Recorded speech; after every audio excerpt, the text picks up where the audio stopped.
Okay, good morning, everyone. Hopefully people are doing good. Um, the OLS, I don't know if it's super slow today. Maybe. It does that some days. Some days it's fine, and other days it's just really slow.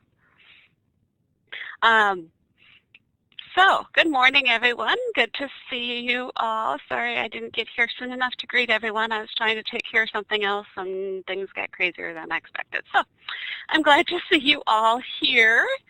We've got some great answers so far on the warm-up. The warm-up again was asking if you'd ever moved to a new place or a new school and what that experience was like. I'm assuming most of you probably have moved to a new school at least, unless you started NGLVA at the beginning. Most of you, I think, are newer to this school, so maybe you remember joining us here at least. For me, I moved obviously, I've moved a lot in my adult life, but when I was a kid, I moved from after third grade to a new school district, and that was just pure awful, to be honest. If you watched the video that I made that was on the Class Kick, when I moved to the new school, I didn't have any friends. I was picked on all the time. I struggled in school. It was pretty awful. But it has taught me compassion. It has taught me a lot of important skills. So just a little bit about me. So today we are going to be looking at a story that has to do with someone moving to a new place, which is why I asked the question. Again, the idea is the warm-up should kind of somehow relate to what we're doing and get your brains thinking about the topic at hand. So, but before we get started on today's lessons, I need a volunteer to read the norms and another one to read the learning target. Okay, Natalie, you can go ahead and read the norms for us today.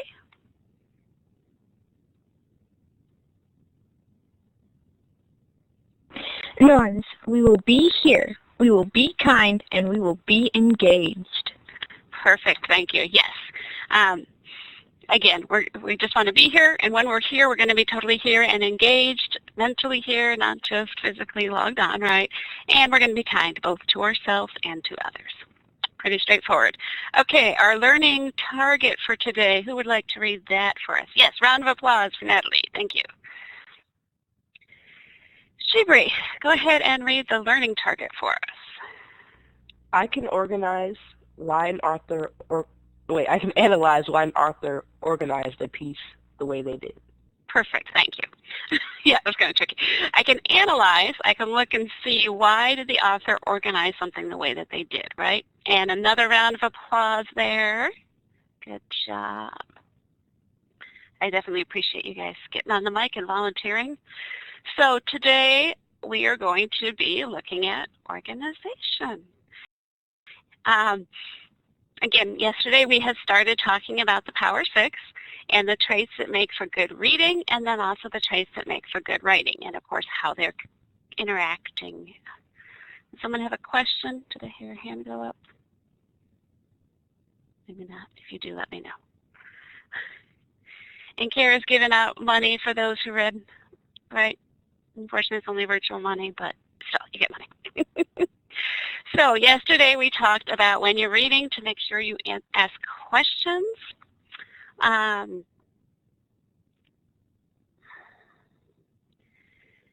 Sorry, getting distracted. So make sure you're asking questions. Make sure, first of all, asking, what's going on? Do I understand what's happening? But also, do I agree with it? Just because something's in print, of course, we know doesn't necessarily mean it's true. It's very important that you think for yourself and decide, okay, do I agree with what was written? Why is the person writing this? What are they trying to, get across? What is their goal? And do I agree with this goal or not, right? And part of that, when you're writing, to think about is make sure that it's clear what your ideas are so that people can decide if they agree with them or not, right?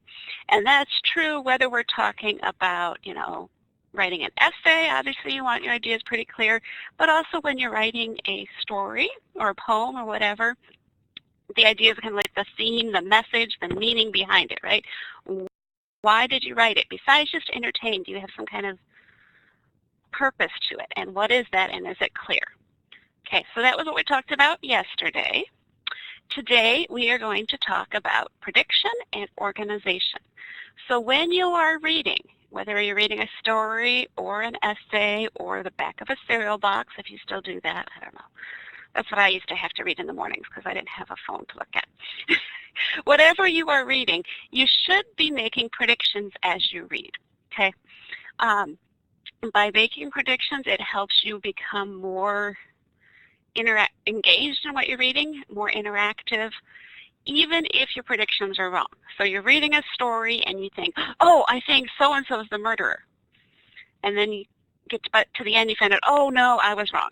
Even if it's a wrong prediction, it still helps you with your reading because you get interested, right? Am I right? I'm going to find out. Maybe this person is a murderer. Maybe they're not. You get more involved in what you're reading. It helps you to understand it better, to remember it more, to enjoy it more, right? So just a good reminder of things you should be doing as you're reading. Part of what helps you to make predictions is how the story is organized. And that's kind of where we're going to focus. Let me buy cereal for what's on the back of the box. You have extensive cereal for the word searches. You know, you could buy word searches separate. Anyway. Okay, so what helps you to make predictions is how things are organized. So especially in a story, when you're writing a story, you want to make sure that you have things organized well so that people can make predictions. And sometimes you purposely organize it so that they'll make the wrong prediction. If you've ever heard of the term of a red herring, I don't know if you guys are familiar with that term. Does anyone know what a red herring would be in a story? Natalie?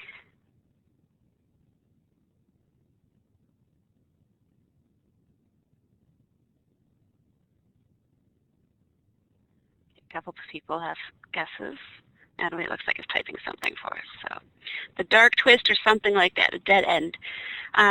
Yes, it's a false lead, a dead end. It's something where the author purposely put that in to make you think, oh, this is who it is, when really it's this person, or something like that. So it's something to purposely lead you astray. As writers, that's something you can practice and learn how to do by organizing your story in such a way that it looks like maybe this is what's going to happen, and you're going to get your reader to make predictions and then be like, just kidding, it's actually this. The one thing I will say when you do that, make sure that the real truth is actually does make sense. So, you know, if you're reading a book, let's say, okay, I'm going to talk about a murder mystery just because it's kind of what I'm thinking right now. You're reading a murder mystery and you think, oh, it must be this person, and it turns out, no, it was that person. Well, there has to be some reason why it was that person, okay? You can't just be like, oh, actually it was, you know, somebody totally random. So that the coolest part in stories like that, in my opinion, is when you go back and read it again, and you'll see, oh, there was a clue I missed because I thought it was this person, but I should have realized it was that person. So again, all of that's part of that organization that we're going to work on, hopefully.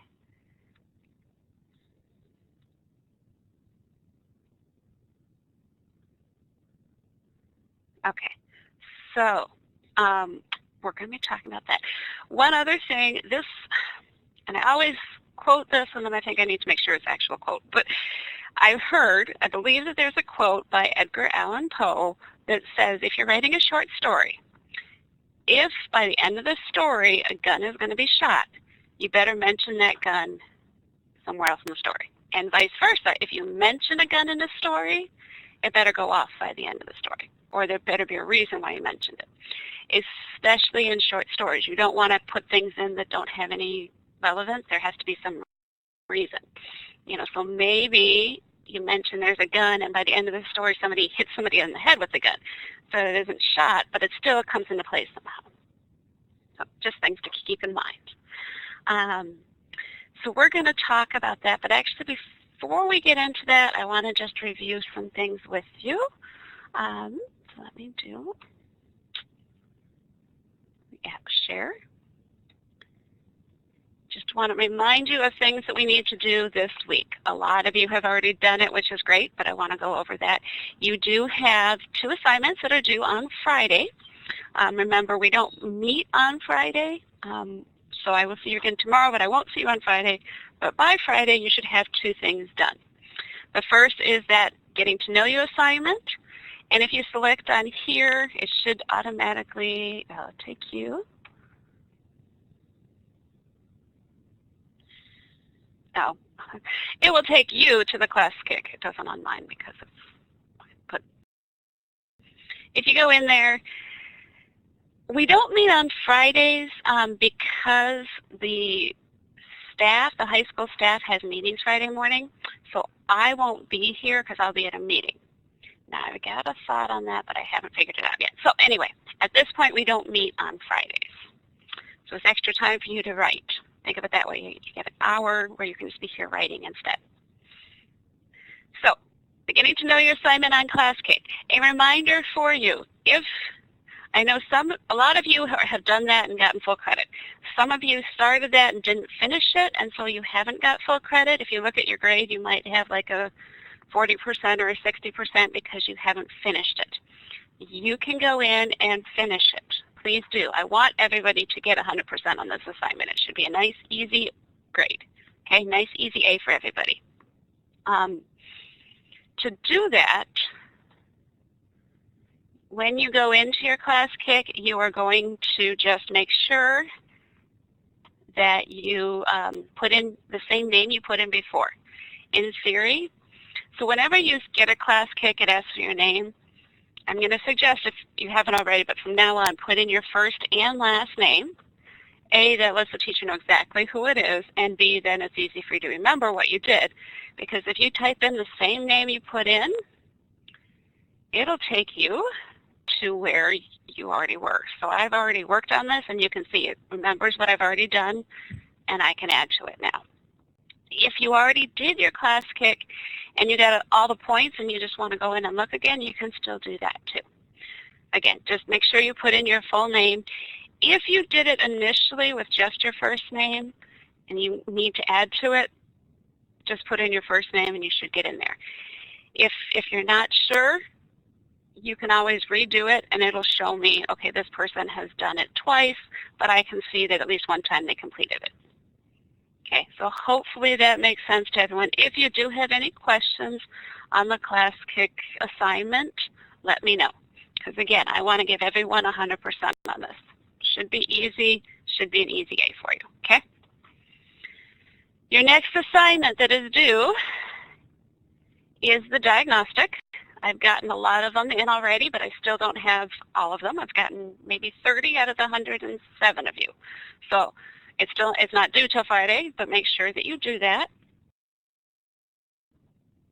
That's fine, Tori. I found that and you're good. If you didn't get full credit on it, just make sure you log in with Tori again when you go back in, and then you'll get back into the same one. For the diagnostic, remember that is some short writing sample. It can be fiction, it can be nonfiction, it can be a memoir, not poetry for this one, okay? You'll turn that in. You'll actually go where it says turn in here, and it should give you the drop box where you turn it in. For those, I am grading them based on the rubric that we haven't talked about yet, that we're going to be talking about, I think, by next week. So it's kind of unfair, but it's also, the point is it's a pretest. So I want to see what you can do before we've talked about the rubric. Hopefully, as we go through it and you learn about this rubric, you'll get better at it and you'll, do better in the future. So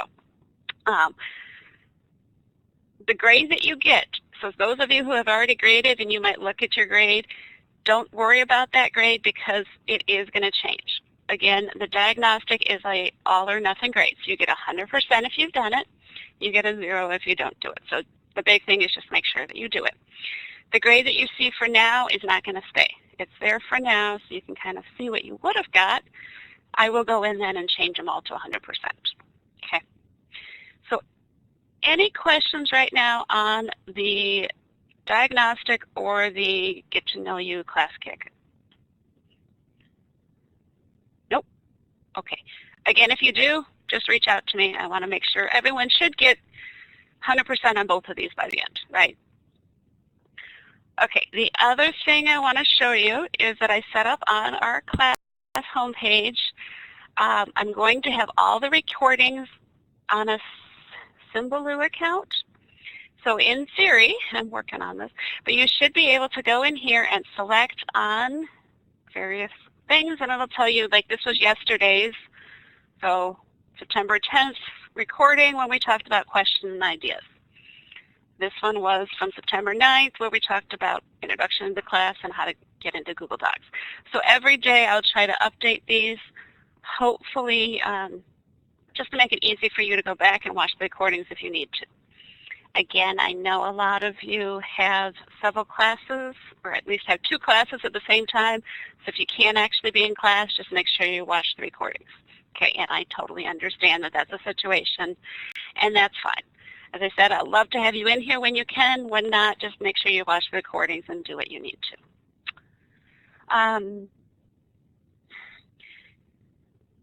So to get to ClassKick, actually, if you just go to assignment number 1, it should lead you through getting to ClassKick that way. It doesn't work on mine because I'm a teacher, but if you click on here, it should automatically take you to the ClassKick. The other way is actually in the announcement. Let's get started. If you go on this link, that'll take you to ClassKick as well. Okay.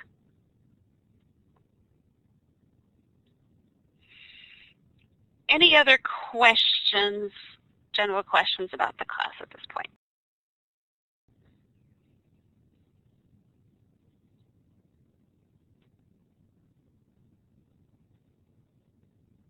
Okay, so now we're going to go on to talking about predict and organization. And kind of like we did yesterday, we're going to be reading something. The idea is, as we're reading, think about making predictions. Think about how the author wrote it in order for you to be able to make the predictions, in order to maybe confuse you on the predictions. From now on, since you guys are writers in here, every time you read, I want you, as you're reading, if you can, if you don't get too caught up in it, which sometimes happens, but as you're reading, to think about, okay, what is the author doing and why are they doing it this way? Everything that you read should be a mentor text, they call it, something that teaches you how to become a better writer. Okay, so as we're reading this, I want you to think about why William Forrest wrote it this way, and if you would do it differently, what you can learn from him, etc. Hopefully that makes sense. So today, do I have any volunteers who would like to read for us? You don't have to, obviously, but if someone wants to, we can do that. Okay, so Natalie volunteers first. I'm going to have volunteers read one slide at a time, and then we'll take another volunteer, or I'll read whatever. So Natalie, go ahead and start the first page, and then Nor can read the second slide, and we'll go from there.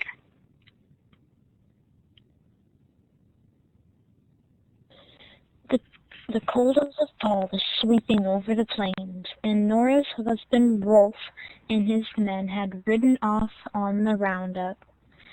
She was left on the ranch with Plenty, a handyman, who was to do the chores and lessen her fears. Her pregnancy told her that she should hurry back east before the sullen grip of winter fell onto the land. She was afraid to have the child touch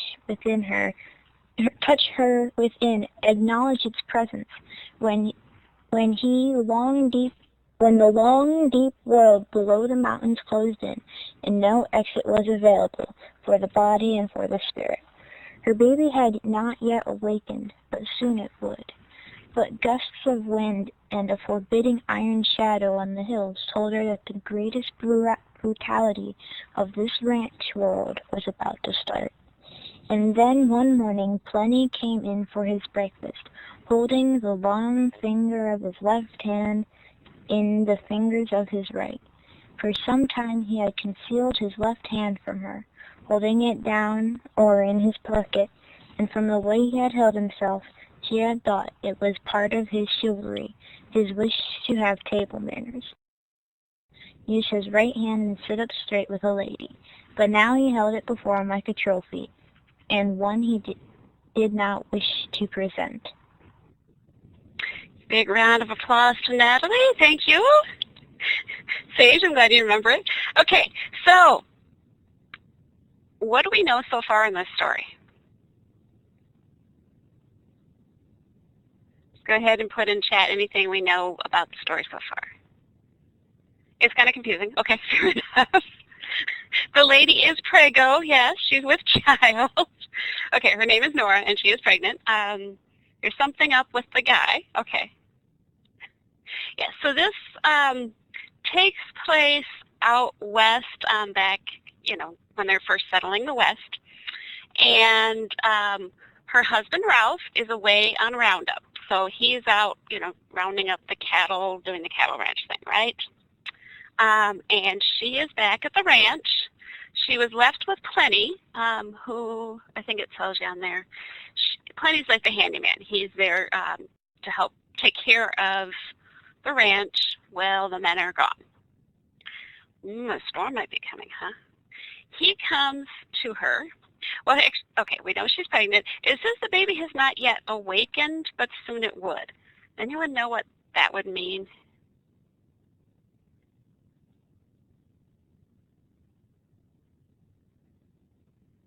Okay, not yet born, but even before that. When you're first pregnant, you can't feel it. Eventually, there's a point when you can actually feel the baby moving within you, right? So at this point, she has not yet felt the baby. She knows she's pregnant, but the baby isn't actually moving inside of her yet, okay? So the baby hasn't awakened yet, but she knows it's coming, okay? It hasn't kicked, exactly, yes. Yeah, sometimes stories like this use terms that we don't use today, so it's trickier to figure out. So this means baby hasn't kicked yet, okay? And so Plenty comes in holding his long finger in his left hand. Long finger of his left hand and the finger of his right. So he's holding his left hand. We don't know why, and that's where we're at right now. Okay, so next we have Nora. Go ahead and read the next slide. Nora had been thinking of New England when Plenty came in of the piano and the gentle darkness of her mother's eyes, of frost on the small window panes, and the hearth fires of holidays, and the swish of slides of men with business-like faces, and women who drink tea and read poetry of deep substantial reds, and the way the hills and the sea prescribed an area making it intimate, and the way the towns folded into the hills. She was thinking of home and comfort, and then Plenty walked in. The dust trailed around his ankles, and the smell of cattle seemed to clinch to his boots. 1,000 miles of cattle and plains and work and her were clenched like webs in his face. Nora had made eggs, ham, bread, and coffee for the breakfast, but Plenty made them objects of disgust as he extended his hand as shyly, but as definitely as a New England lad asking for a dance, and said, "I got the mortification, ma'am. I have to let you see it." She looked at his index finger and saw the mortification of the flesh, the gangrene. Gangrene, yeah. He held the finger pointed forward, his other fingers closed. He pressed the finger with his other hand, and the darkened skin made a crackling sound like that of ancient paper or dangerous ice over a pond. And above the Above the fingers, some yellow streaks were like arrows pointing to the hairs and veins above his wrist. Nora smelled the food, gulped, stood up, and turned away. I got to come to you, Ma'am, said Plenty. I finally got to come to you. He spoke firmly but shyly, but she had not his tone. She heard only his demand, and her emotion rejected it and any part of it. Her emotion said that he should not have come to her and that she had nothing to do with it and would not and could not. She walked towards the fireplace, staring into the low flames. She heard the wind coax.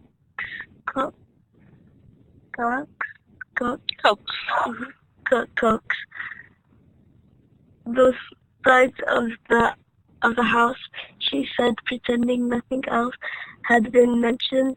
20 is your breakfast. She itemized it as if the words could barricade her against him. Great job. Big round of applause. I'm sorry, that is kind of a hard one to read. You did a good job with it. The other thing I'm just going to let you guys know, if ever you volunteer to read and you start going and it just seems like too much, feel free to stop. You did a great job with that, Nor, but I know that some of that was kind of hard. So, yes. Okay, so what is going on with this guy's finger? He's got gangrene, right? What is gangrene? What does that mean? Anyone know?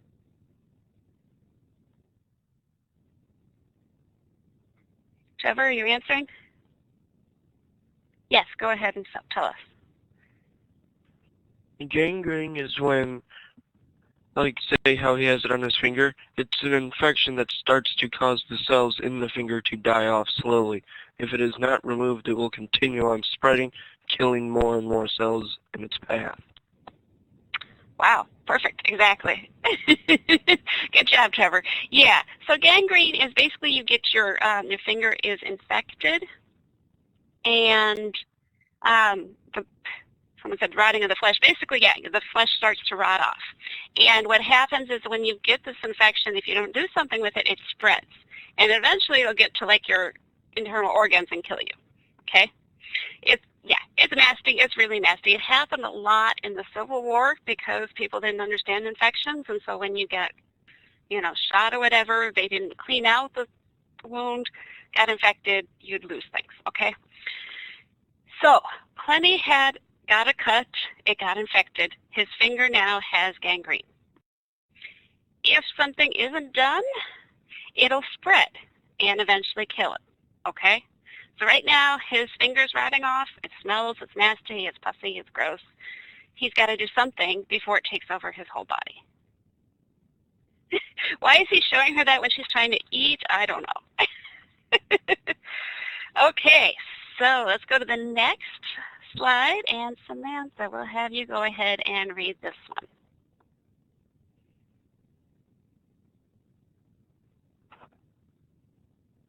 But after she had spoken, she heard nothing but her steady, waiting, breathing behind her, and she understood that she would have to turn and face it. She knew he was not going away and would not happily sit down and eat and would not release her. The fire spoke and had no answer.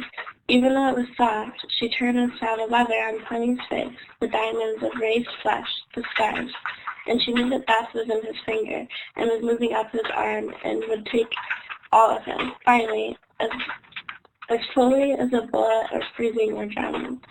"What do you expect of me, Plenty?" she said.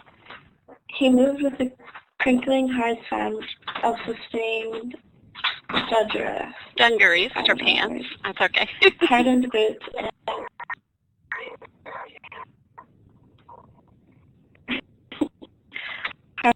his dry, relaxed nature. "Ma'am," he said, "I don't want you to think I'm a coward. I just want you to get that notion. I'll take my bumps, burns, and cuts, just like I did with this finger on the lamp in the bunkhouse, and then on the gate before it could heal.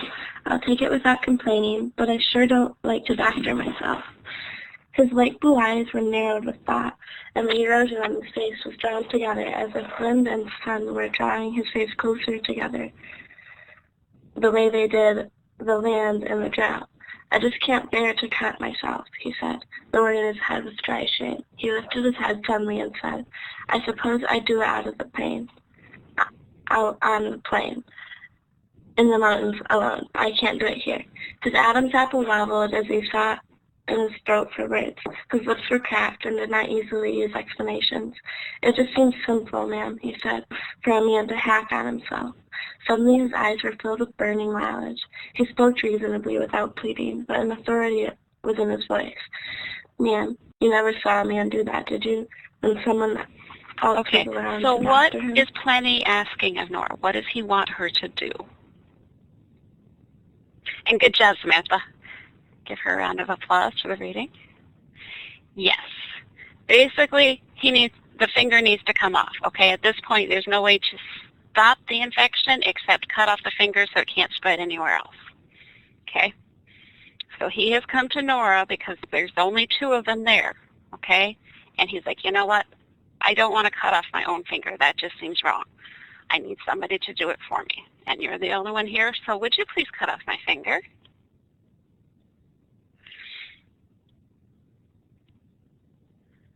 Okay, and I'll just read this one, I guess. So, she watched and listened to his explanation without a stirring in her. She had done so as if she were mesmerized, like a chicken before a snake. Gradually, his meaning penetrated her and told her what he meant. Ma'am, he said, would you do me the kindness to take off this here finger? She ran senselessly, as if she were attempting to run long, far, back to New England. The best she could do was run through the rooms of the haphazardly laid-out house and get to her room and close the door and lean against it. She was panting, and her eyes were closed, and her heart was beating so hard that it hurt her chest. Slowly, she began to feel the hurts of her shoulders, where she had struck herself against the walls and doors. Ralph had started this house with 1 room, and had made rooms and halls leading off from it as time went on. She had careened through the halls to her room as if fighting obstacles. She went to her bed, but did not allow herself to fall down on it. That would be too much weakness. She sat on the edge of the bed with her hands in her lap. Her wish to escape from this place was more intense than ever within her, and her reasons for it ran through her brain like a cattle stampede, racing acrid dust and death and injury and fear most of all.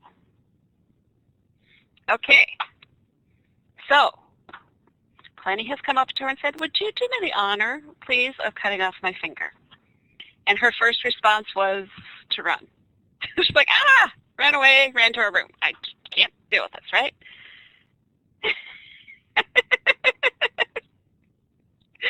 I guess it is kind of odd, eating children, cutting off fingers. I want to catch your attention, I guess. So, I want you guys to make a prediction. Give me a green check if you say, yes, I think she'll end up doing it. Give me a red X if you say, no, she's not going to cut off his finger. And some of you got your ideas in the chat, which is great, but also make sure you do the polling tool as well, right? I think she will because it's the only way to protect his life. She might, since she knows it'll kill him if not. I don't know about the woodpecker. Right now, make a prediction. What do you guys think? Is she going to do it or not?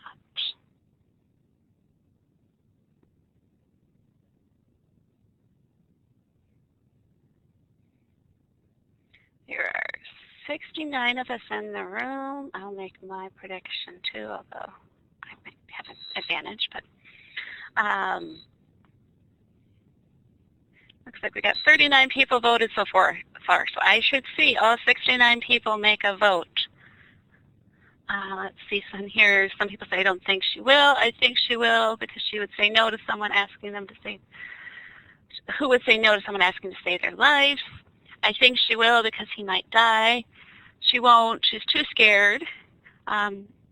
In your opinion? Okay. I think she will end up cutting off his finger, especially since he would probably die otherwise. I think she will save him, but won't like the idea of it. I don't think she will. It's a bit of a crazy question to ask someone, and the way she acted, there's no way she's going to. Why did he ask her like it was nothing? I'm kind of scared of him. Well, how do you ask it? You know, how do you ask somebody, hey, by the way, could you cut off my finger? It's kind of an odd question, right? You probably attempt to, but fail. Okay, lots of good thoughts. And I have some people who haven't answered yet. So I think what we're going to do, because we only got about 4 minutes left of class, I am going to read the rest of the story in a recording that you guys can watch. So you don't have to stay around right now. I'll make a recording and I'll put it in the announcements. I'll put a link to it so that you guys can watch the recording and find out what happens. And we'll see. And we'll see if your predictions are correct, and we'll look at the kind of how it was organized so that you can make those predictions. You don't feel like waiting?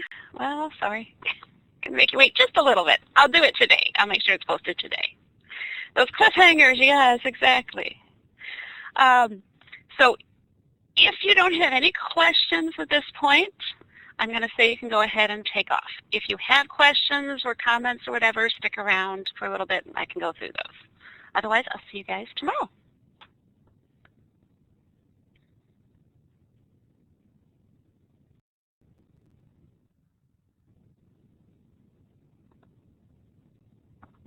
Okay, I'm going to go ahead and finish reading the story here. If those of you who are watching the recording can just watch this whole thing. Those of you who were in class, I will also have a recording of just the last part so you can watch it that way. So we got this far. We found out that Lenny wants her to cut off his finger, right? Not just for any crazy reason, but because if he doesn't get his finger taken off, it's going to spread and kill him. Okay, so it's a matter of life or death, but it is a very strange request. So we made a lot of predictions on will she do it or not. Some of you said she will in order to save a life. Some said I don't think she will. Maybe, probably she'll attempt to, but maybe fail, because that is kind of a really hard thing to do, right? I don't know that I could do it. So we're going to find out, is she going to do it or not, right? Okay, so let's move on and see. So we'll continue. Now, just so you know, this next section is going to be a flashback, okay? So we were at the scene where she is in the house with Lenny. The men have left for roundup. Now we're going to flash back to her moving out west, okay? So kind of keep that in mind as I read. So her fear had begun in the first Frontier Hotel in which she spent a night. Ralph had been bringing her west from New England to his ranch in the springtime. The first part of the ride on the railroad had been a pure delight. Ralph's hand was big, brown, and stiff red hairs on the back, a fierce, comforting hand, and her own hand had lain within it, softly as a trusting bird. The railroad car had had deep seat pockets and decor that would have done credit to a fine home. All these parts of the world she had never seen went past, mountains, streams, and hamlets. She had felt serene. And a sense of adventure touched her heart like the wings of a butterfly. She was ready to laugh at each little thing, and she had a persistent wish to kiss Ralph on the cheek, although she resisted such an unseemly act in front of other people. Now keep in mind, she is married to Ralph. Okay, they're married now, but of course, you wouldn't kiss your husband in public. For shame. Okay. I know I'll be happy, she said. In his big, quiet hand around hers gave her the feeling of a fine, strong, loving, secure world. But the world changed. After a time, there was a rough train that ran along the hills and plains, and after a while there was nothing to see but an endless space with spring lying flat on it in small, colorful flowers, and with small, bleak towns and erratic spaces. And the men on the train laughed roughly and smelled of whiskey. Some men rode on the roof of the car and kicked their heels, fired guns, and sang to a wild accordion. Ralph's hand seemed smaller. His tight, strong, burned face that she had so much admired seemed remote. He was becoming a stranger, and she was becoming alone with herself. She, her love for him, her wish for adventure were so small, it seemed, in comparison to the space and the crudity. One night, the train stopped at a wayside station, and the passengers poured out of it as if Indians were attacking.